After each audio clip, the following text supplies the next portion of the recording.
But really for me, into adulthood, the most difficult thing, hands down, has been the conversations that I've had with my doctor and talking about, that this will inevitably put me in an early grave.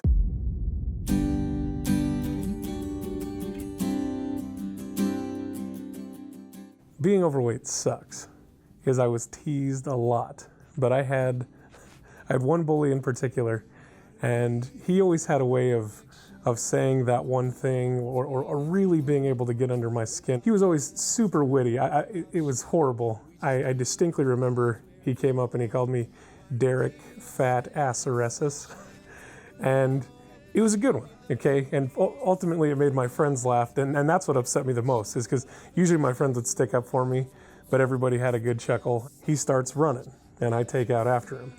And he's running, and I'm running, and he's still running, and I'm slowing down, and he continues to go. And so I'm like, man, I gotta slow this kid down. And so I reach down, I grab a rock, and I chuck it at him, and it hits him in the back of the head. His dad was the principal, so things were even worse. We ended up friends after that, years later, and yeah, but that's definitely the worst part for me growing up, was having kids tease me. High school was rough, but it wasn't as bad because I was in a band. And really I started to develop so much of my personality. I'd allowed myself to become the funny fat kid. So it was more of my identity, and it was okay because I could take the negative and use it for something positive. I was always the guy falling out of my chair, and very reminiscent of Chris Farley. He was a huge influence in my life. Over 300-pound dude that can do cartwheels that's funny in and of itself. I definitely modeled my changing mind and my developing mind after that. It stopped being funny, The narrative changed quite a bit from being the funny fat kid to, man, this is getting serious. I'm no longer able to be as physically active as I want to be with the clothes that I'm buying. I'm having to shop at Big and Tall, and being able to shop at Walmart and things like that, 1X to 2X, and being, a little bit, and then getting into the realm of 4 to 6X. It's tough, man. It definitely played its toll. Furthermore, into adulthood, some of the things that have definitely taken their toll is when you go to a restaurant and you just, in the back of your mind, there's that anxiety that you hope your friends don't sit at a booth because you're not going to be able to fit.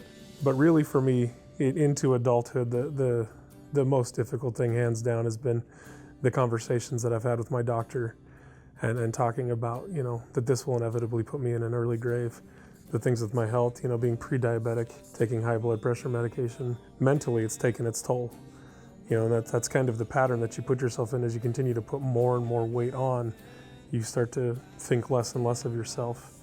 And so you really put yourself into patterns, and you build habits of failing, of not feeling successful, or not feeling like you deserve it, or not feeling good enough to actually make changes. Brain Over Body is a revolution for myself, and hopefully a revolution for those of you that are tuning in. This is very real. It's so real for me that the evidence is in fact that I was able to lose the weight, and as soon as I stopped, as soon as I turned my eyes off of that, I put the weight back on. And so I want to inspire you, and I want to show you the things that I learned from before, but then also teach myself and teach all of you the ways how we can make these habits for the rest of our lives. Maybe you're on your journey right now and you're already finding success. I want you to continue to learn and continue to grow, and ultimately share those experiences with the community that I plan to build so we can all be successful together.